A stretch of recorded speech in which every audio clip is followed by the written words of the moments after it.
Machines can become everything that you are. We can build machines which are intuitive in nature. You will find that you will be speechless about life. Consciousness is the essence of life. Some people are saying we will build consciousness into a machine. Namaskaram, Sadhguru. Experts say that human intuitions are essentially biochemical responses of our body. If that is so, an artificial intelligence can be powered to recreate human emotions. Are human intuitions truly biochemical algorithms, or are they something more profound? Whoa. Well, does human intelligence have something to do with biochemical activity that's happening in our system? Absolutely. Well, when you know today that you being mentally balanced or imbalanced, you being stable or unstable, you being clear or unclear in your mind, has a chemical basis to it, or even you being happy or unhappy, loving or not loving, joyful or miserable, all has chemical basis. One way to understand this is, it is all a question of intelligence. Right now, as you sit here or wherever you sit, whether you make this experience of sitting here beautiful or ugly is a matter of intelligence, and it is also a matter of chemistry. They are not different. It is completely wrong to understand intelligence as thought. Thought is just one small expression of intelligence. This is a folly that modern societies have made because the modern education system has made people believe that thought is the only form of intelligence. If thought is the only form of intelligence, you will naturally understand that accumulation of data, analyzing data and projecting this data according to your analysis is intelligence. Well, this is a process that any machine can do. This you're beginning to understand now, that even the most complex thought that you think is phenomenal, today your computer can do it without effort.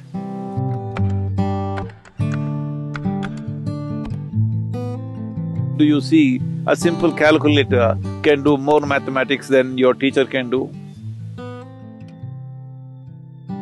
Your computer can do much more mathematics than any mathematician can do.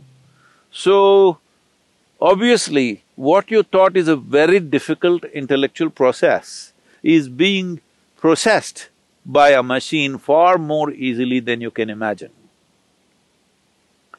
Now, people argue, but mathematics is one thing, literature is a different thing, music is a different thing. Well, I'm telling you, whether it's literature or music, which are considered more, outpouring of human heart, even this can be done by a machine. Well, we've still not built machines good enough to do that, maybe, but you will see in the next 25, 50 years' time, maybe, I don't know how long, but it will inevitably happen, you can't make out, or probably it will be more perfect. So, this about intuition. First thing to understand about intuition is not a different level of intelligence. Intuition is just simply a different level of computing. That is, let us say, let me make it very simplistic for you, just for the sake of understanding. Right now, let's say you had a child or you had an infant who has grown up just inside a room, never seen outside. Suddenly you bring him out and show him this tree. You know what he's doing? He's gathering data, color, form, the way it moves, the way it is. He's just taking up data through his sense organs. Let him watch this tree for a few minutes. Let's say he has grown up after some time and you ask him to, let's say, depict a tree, most probably he will depict it nearly 90% right. But now the process of assimilating the tree in his mind is not logical. He is not saying the leaf is 5 centimeters by 7 centimeters, the color is this kind of green which is a combination of that, that and that. No, there is no logical assimilation, it's intuitive, simply just like that. The picture comes to his mind. Because all the data is there, processed and jumps all the steps of 1, 2, 3, 4 and just gets there. So intuition is just that your computing is in such a way that you don't go through the logical process every time. So intuitive means your computing is skipping the logical steps and arriving at the answer, which is definitely a more sensible way to conduct your life. Is this just a biochemical algorithm? Well, I would say 100% yes. So, when we say biochemical algorithm, it is in a constant flux, you can set it the way you want. By genetics, by culture, by external influences, it's set one way. But if you are conscious, you can set it in another way. So is it just biochemical algorithms? When you say it is just, you are thinking that, am I just a mechanical process? Well, there is a mechanism. The question is whether this mechanism is conducted consciously or not. Right now, there is an intellect, there is an intuitive dimension, and there are deeper levels of intelligence, which is the basis of the making of the creation itself, the very source of creation. That intelligence is also embedded within you. The question is only at what level of access are you? Say, everybody has an arm like this, all right? Now, can everybody use their arm the same way? No.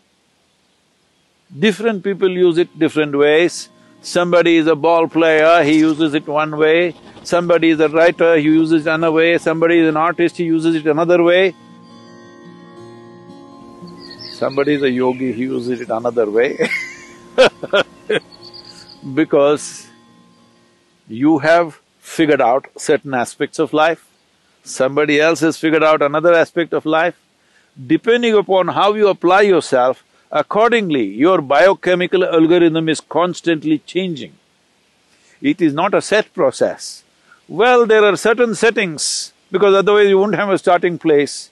Like I already said, genetics, cultural influences, samskriti, that is generations of learning that's happened within you.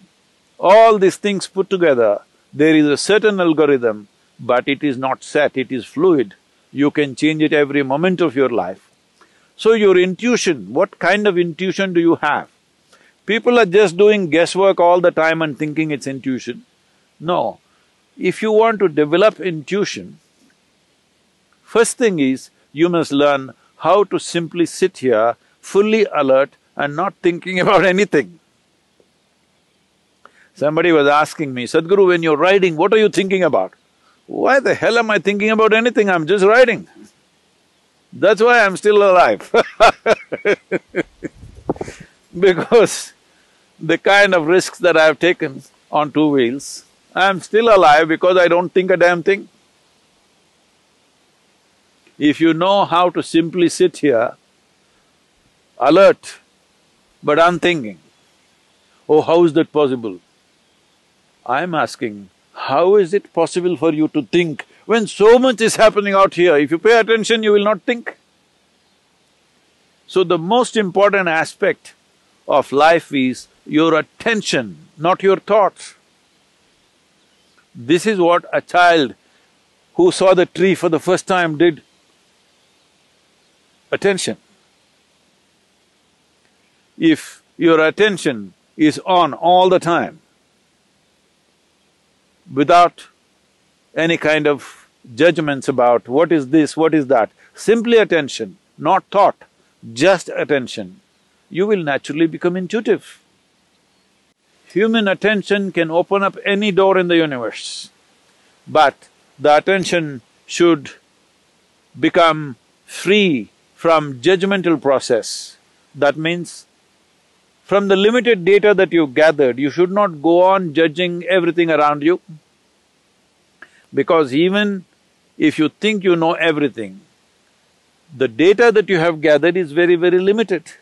If you observe this tree for 1 whole year, the entire process of it dropping leaves and putting back new leaves and everything, still I'm telling you, you do not even know a small percentage of what the tree is. If you want to understand the biochemical algorithm of that tree, we do not know how long it will take for you to grasp that. So this is a much, much more complex mechanism than the tree. So definitely this, if you spend a lifetime paying attention to this, still what you know is very little. But if as you become more and more conscious, you determine the biochemical algorithms. That means you determine the nature of the experience. But now the question was, can we build machines like this? Yes, we can. As we can build machines which can do math for us, we can build machines which will write stories for us, we can build machines which will make music for us, we can build machines which are intuitive in nature. So, this is a very valid question. This is a question that needs to be looked at more profoundly than just talking about intuition or emotion. It needs to be looked at as a life process, because life process is such, there is no separation between intelligence, intuition, thought, beat of the heart, function of the liver, function of the kidney, or what the spleen is doing, what the brain is doing, there is no differentiation. It is one seamless function.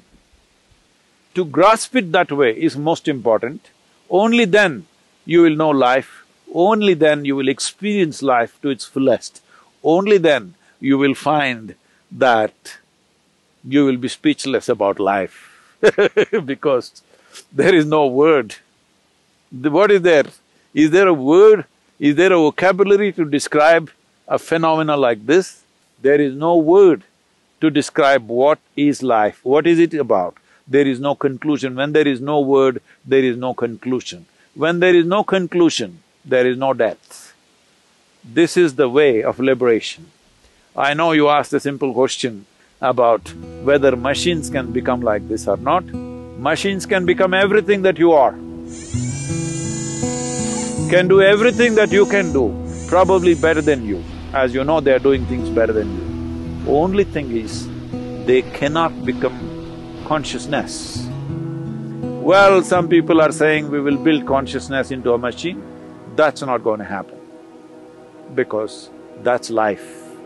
What you call as consciousness is the essence of life, that which cannot be described, for that which we don't have a word to say what it is, that which is that indescribable force which makes everything happen. That will not happen in a machine, 100%.